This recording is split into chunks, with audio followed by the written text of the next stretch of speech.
Hey everybody, good morning. It is spiritual healthcare yet again, day 34. Glad to see everybody. I hope you guys had a good evening yesterday and last night. Welcome and join us. We're going to have some awesome discussion today, and some really great audience questions today. Really good audience questions today. I'm really looking forward to delving into this because some really unique questions this morning. Lots have been coming in. You guys have been amazing. So many people have been writing in. There's going to be tons to cover over the next, however long we're doing this. So it's great. So keep your questions coming because they have been really good. They're so much fun to go through, so much fun to read, and they're great to think about. I love being able to read these questions and then, and just be able to churn them over and do some research and stuff like that. So good morning, everybody. Glad you guys can make it this morning. Of course, it is nice and bright and sunny here in Edmonton. I don't know what it's like with where you guys are. I hope it is as lovely. It's a little chilly here. It's still a little cool here, but that's okay. That's spring. That's spring in Alberta. It's just cold. It's just cold. Once it does warm up, everybody's complaining it is too hot. So good morning, Jay. Good morning, Patricia. Good morning, Kaz. Nice to see you guys.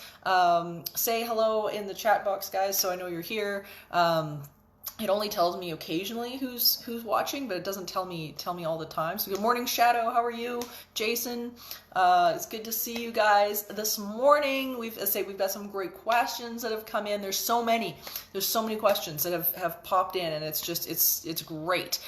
So we're gonna grab a few of those today and tomorrow, and start to pile through some of the questions because they're really good. You're really thinking on your feet with this stuff. So I love it. I just love it. It's awesome.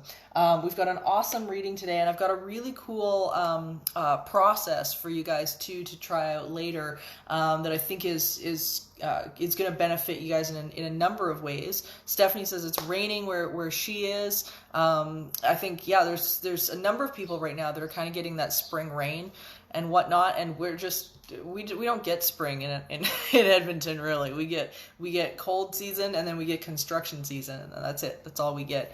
Good morning, Mark. Good morning, Will. Nice to see you guys. Good morning, Des. It's so good to see, I love seeing you guys log in the morning. It's so great. It's such a great community that we've built, and I love it. It's such a great way to start the morning off.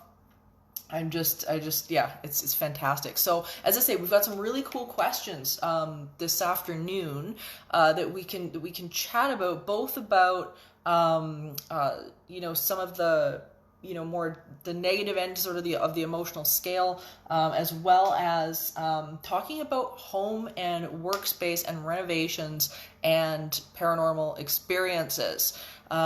So little bit of a difference in topic today. So this is going to be super cool.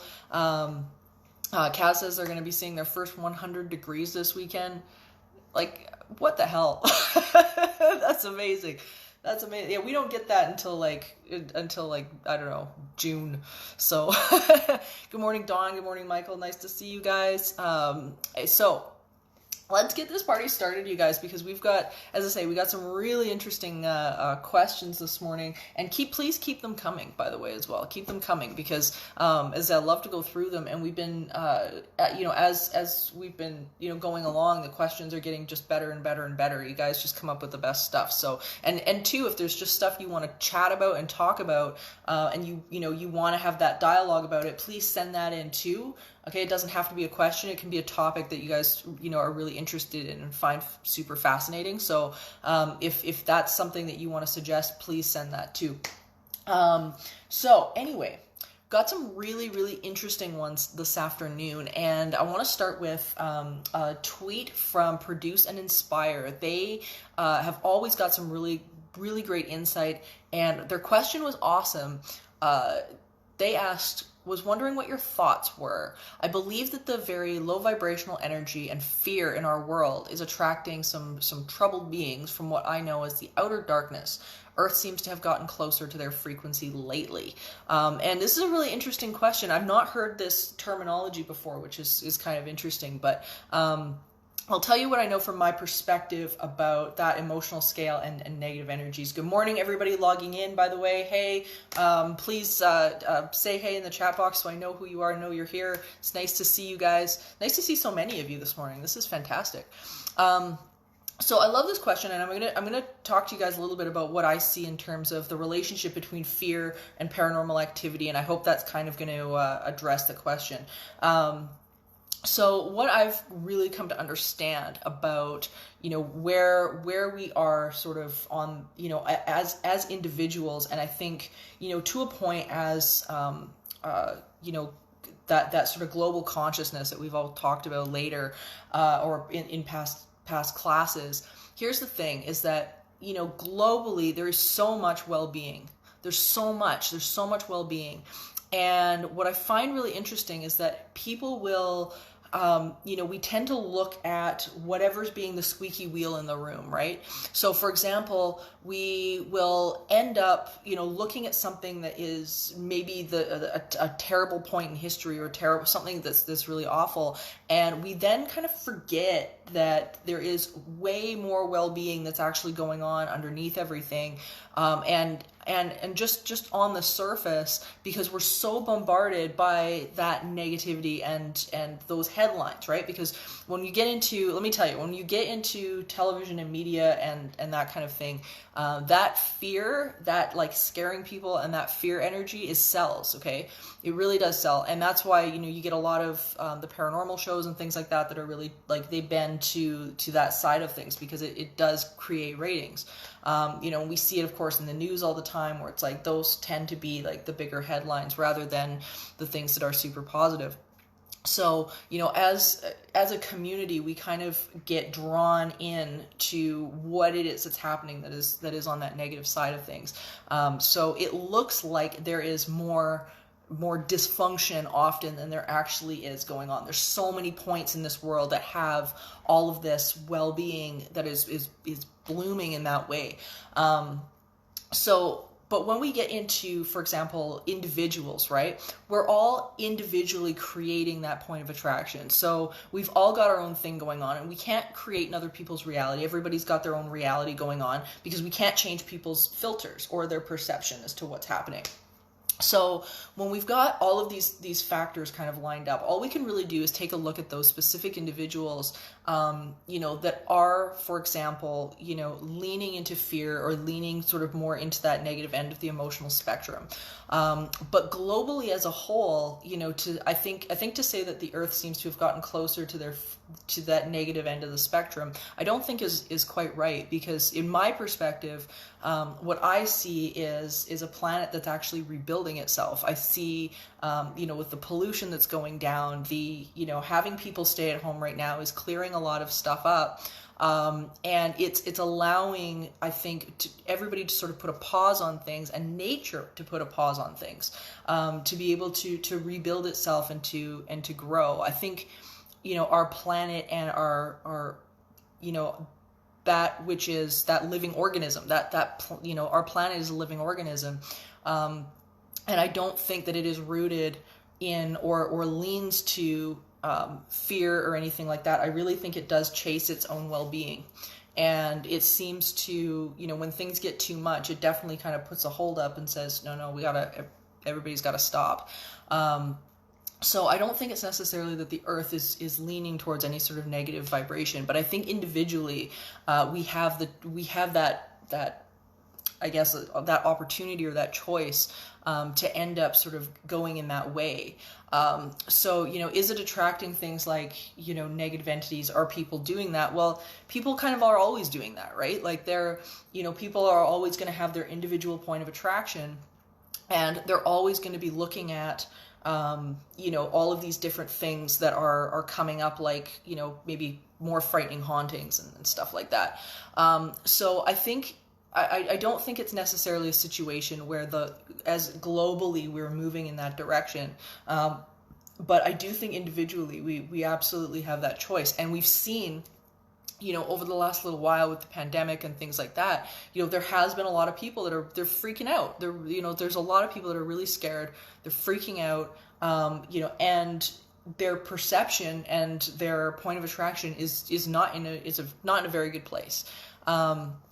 So I don't think, does low vibrational energy or that low emotional set point, attract this stuff? Well, yeah, if we're, if on a multitude of scales, not just something paranormal, but, if you're hanging out in that those sort of low frequencies, you've got access to all this stuff that, you probably don't want.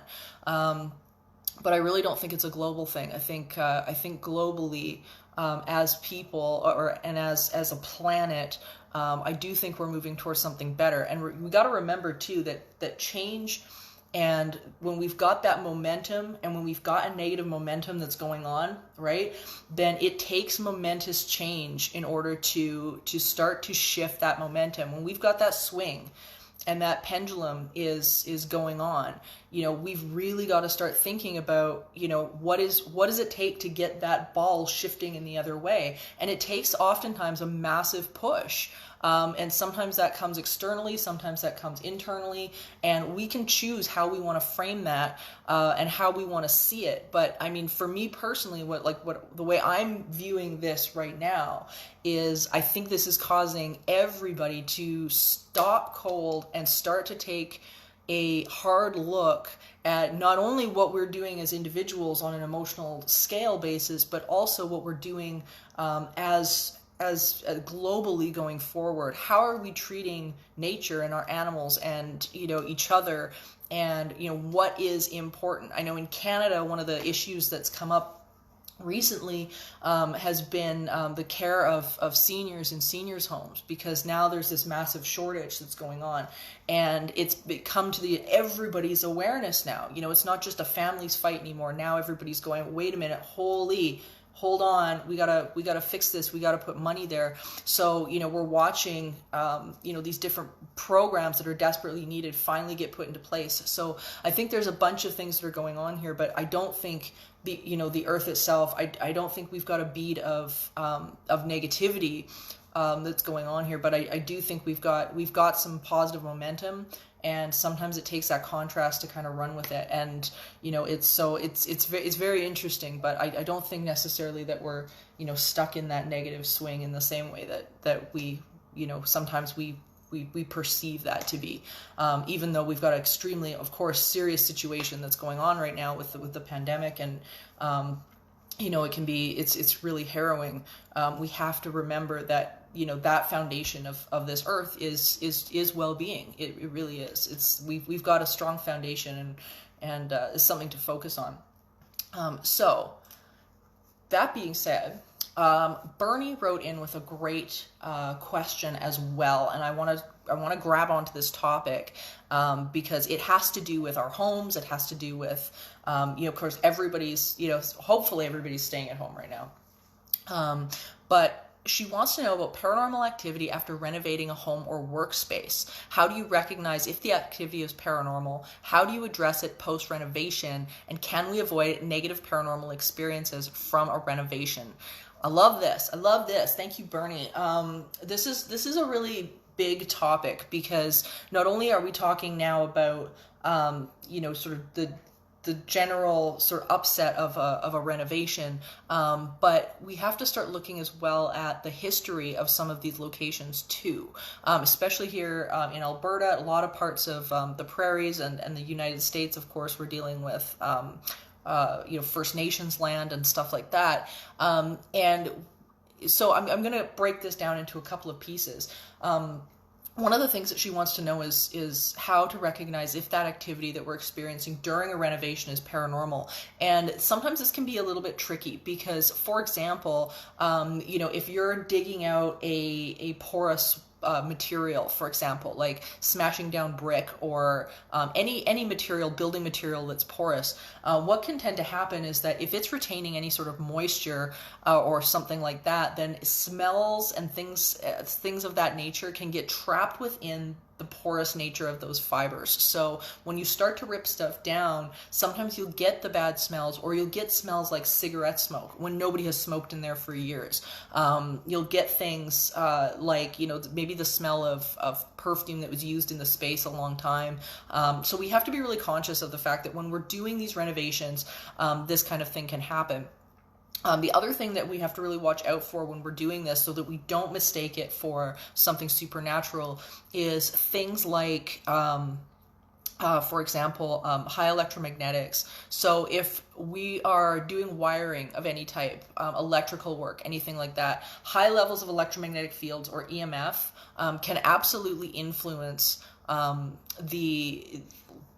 perception of the space. So for example, if you've got wiring that is, you know, older wiring, not properly shielded, and has a high electromagnetic radiation, you can end up with some really interesting effects. It can cause you to see shadows out of the corner of your eye. It can create that feeling of being watched. All sorts of weird things, and EMF affects everybody differently.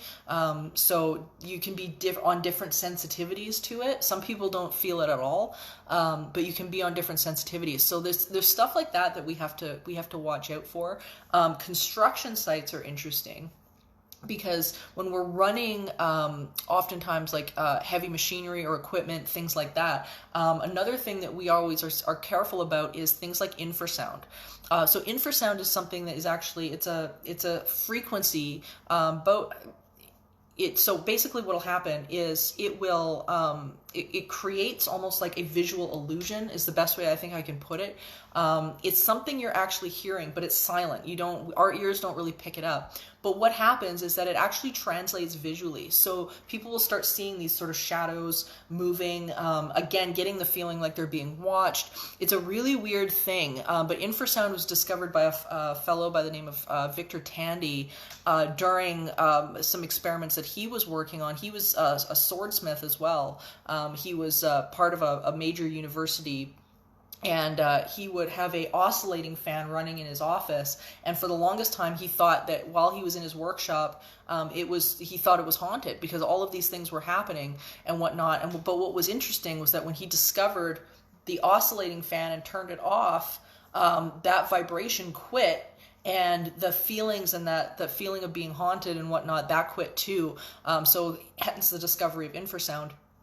But it was very interesting. So things like that we have to be really careful of when we're looking at renovating buildings and stuff like that.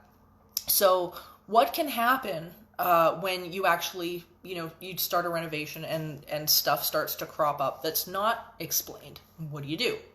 I've had a few instances with situations like this. Actually, I've been working with a client here in Alberta for a while that has had this issue going on with her land, where the land has been active for a really long time, and any renovations that's done to it has caused upheaval. Now these specific clients are very rooted in the First Nations traditions here in Alberta. So a lot of the time, what we end up suggesting to people is honoring that space. Especially when we're dealing with First Nations land and things like that. Sometimes you have to renovate. There's just stuff that's got to be done. There's repairs that have to be made, and you can't get around it.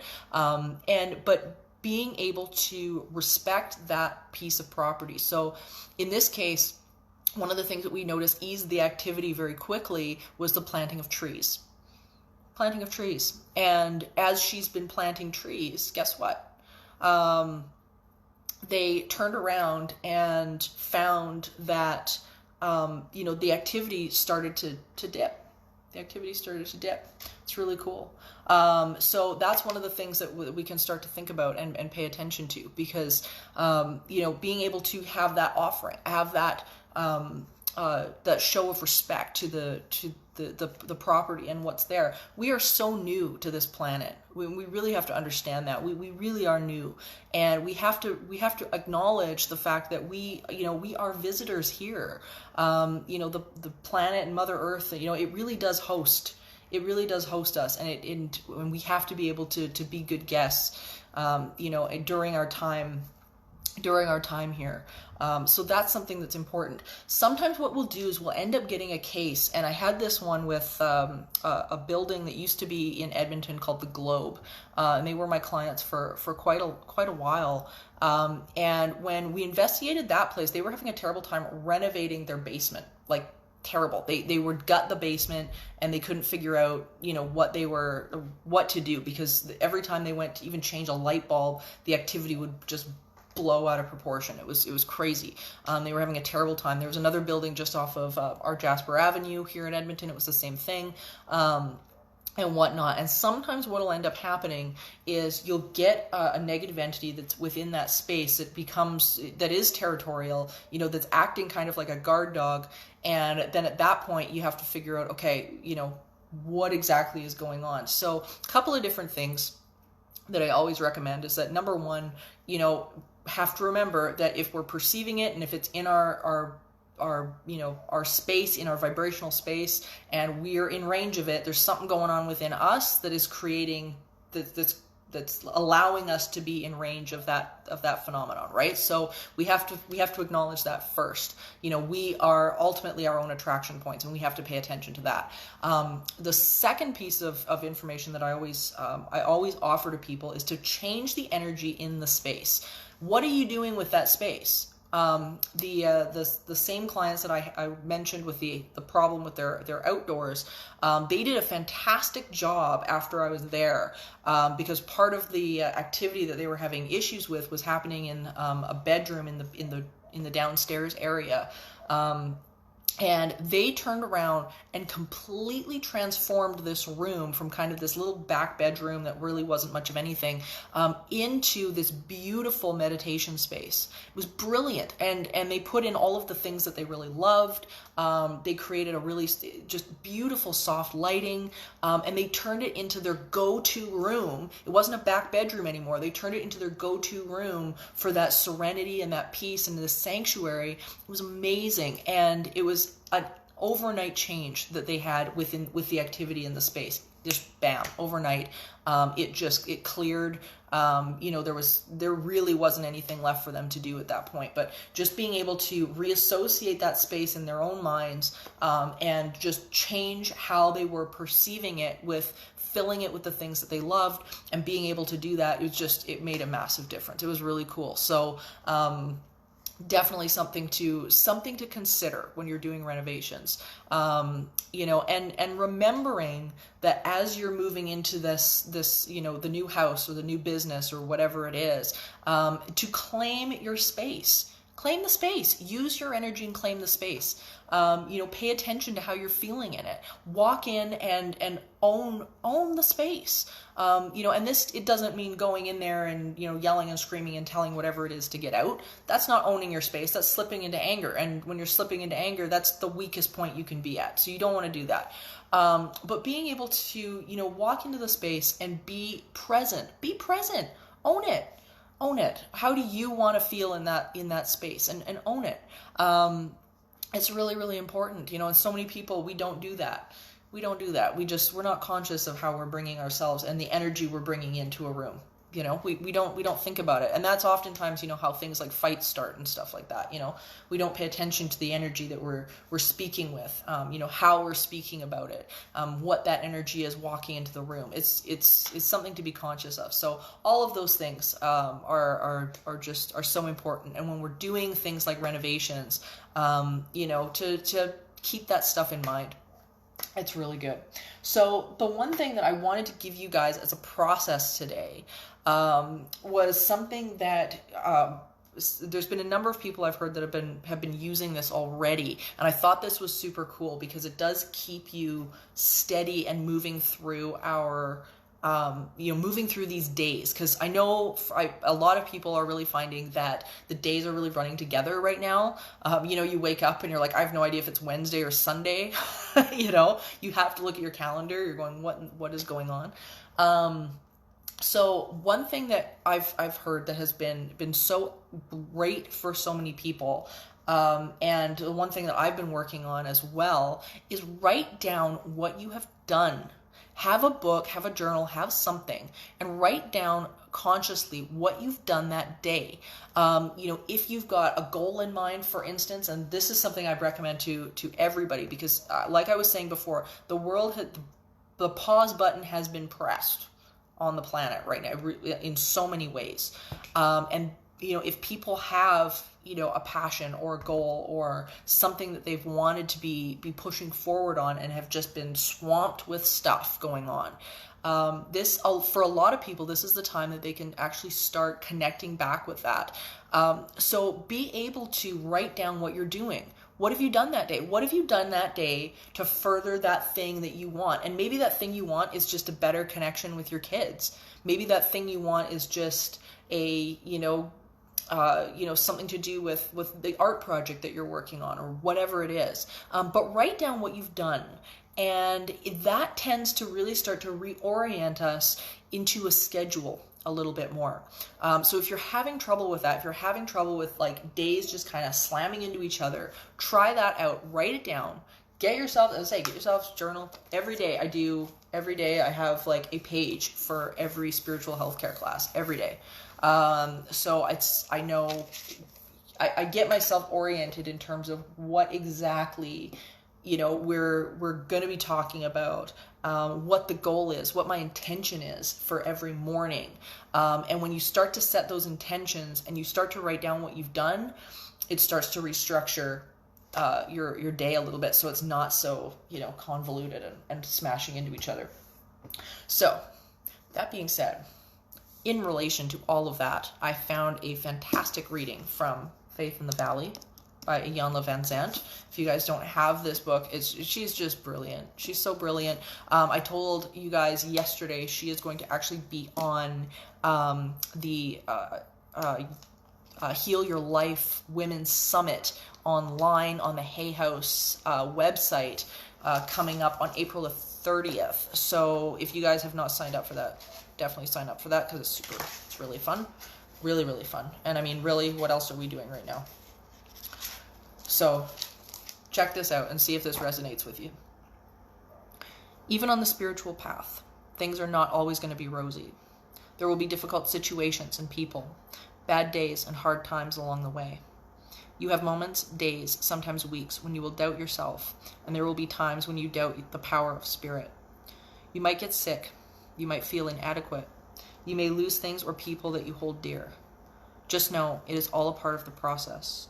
For some reason, we think that spirit will miraculously change everything for the better, and eventually it might. However, the search for spirit, the quest for truth, and the desire for peace usually rips the foundation of our lives apart. There are thoughts, feelings, habits, and conditions we have embraced, which are grounded in fear, anger, judgment, and ego. The farther we move along the path toward a more spiritual life, the more we must be willing to release. Our trying times and major challenges are a process of that release. And I love that because, over the years for me, I've found that to be so incredibly true. I've found, especially with people, let me tell you, oftentimes we are, been taught that, people will, leave you in your hard times or leave you in your suffering. And I've actually found it's been the opposite. I've found that, if you want to see who's actually, close-knit around you, get successful, do something for yourself and get successful, and see how many people, are patting you on the back and supporting you. It's very interesting. But it's something to pay attention to. It's in the fact that, as I say, if we're moving through chaos, it doesn't always necessarily mean that there's going to be this negative overall outcome at the end of it. That sometimes, in order to shift that negative momentum, there has to be that massive change. So I think it's something to consider. And usually when we look back on our experiences, when we look back on our life, I think most people can say that some of the worst things that have happened to us, at the end of it all, and it could be years down the road, we realize that it was actually not only a lesson, but sometimes it's a blessing in disguise too. So we have to take that into consideration, which is hard to do when we're right smack in the middle of it. It's, we don't see it like that at all. But I know that's been true for me. So on a happy note, I wanted to give you guys something fun to go do today, or to actually just follow in general. I know a lot of you guys are on Twitter. Twitter has been, there's been an interesting Twitter battle that's been going on lately, for those of you guys who are on Twitter. There has been a battle of the museums to find the most extreme, creepiest, like freakiest exhibits that are out there. Just freaky as hell. And so with the hashtag creepiest objects, so hashtag creepiest objects, you can watch this Twitter battle that's been going on, because the museums from all over the world are posting like the freakiest things that they've got, and it's so much fun to go through. The Smithsonian's been on top of it. There's been all sorts of museums that have been coming out of the woodwork, finding the stuff in the bowels of their museum that have been like just weird and bizarre. So like the, you know, things like the Fiji mermaid, you know, bizarre things like that have just been really over the top. So check it out. So if you have Twitter, follow the hashtag creepiest objects, and you will be able to see everything that they've been posting, because it's just wild. And there's been so many entries now. It's been going on for a number of days. And it's really, really fun. So check that out, because it's so much fun. It's really cool. So that being said, we can't go into our day without our affirmations, because we want to stay healthy and keep our energy up and keep our energy where it needs to be. So everybody take a breath.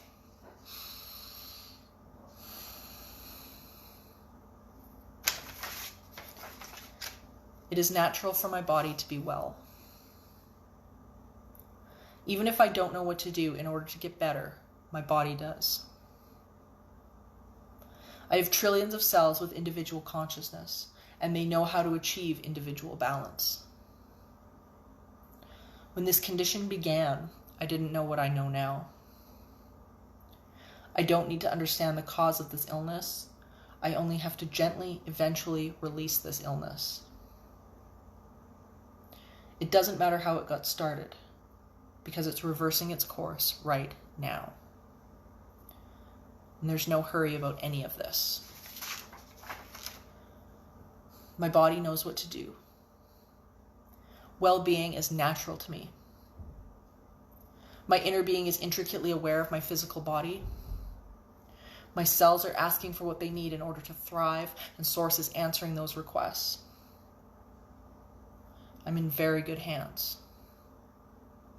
My only work is to relax and breathe, and I can do that easily. Everybody take a breath.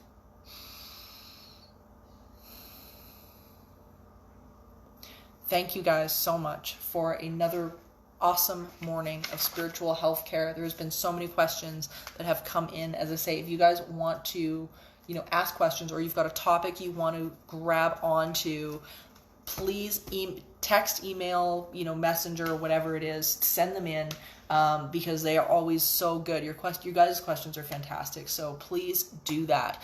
If you guys are new, you guys can catch up on all the spiritual healthcare classes at youtube.com/EntitySeeker or EntitySeeker.ca. So they are all there. They are all for you guys to go back on. So if you guys have missed processes, all of that, then, that's all available to you guys all the time. I've had a number of people, again, ask about where to get Teaching the Living. My book, Teaching the Living. Amazon has it, or EntitySeeker.ca. Also, there's links to it on there too. But Teaching the Living. So if you guys are looking for that, that's where you find it. Anyway, but yeah, so right back here tomorrow morning, everybody. Back here tomorrow morning. Spiritual Healthcare, 10 a.m. Mountain Time. Please share. Start watch parties if you can as well. That's the other thing. Invite people to come watch and to come join us, because the more people we've got, the better this gets. And I think it's just, it's such a brilliant way to start the day. I know it is for me, and just thank you guys, because I couldn't be doing it without you. So thank you all. Have an amazing afternoon, everybody. I hope you guys are enjoying enjoy the weather, open your windows. And I will talk to you guys tomorrow. Bye.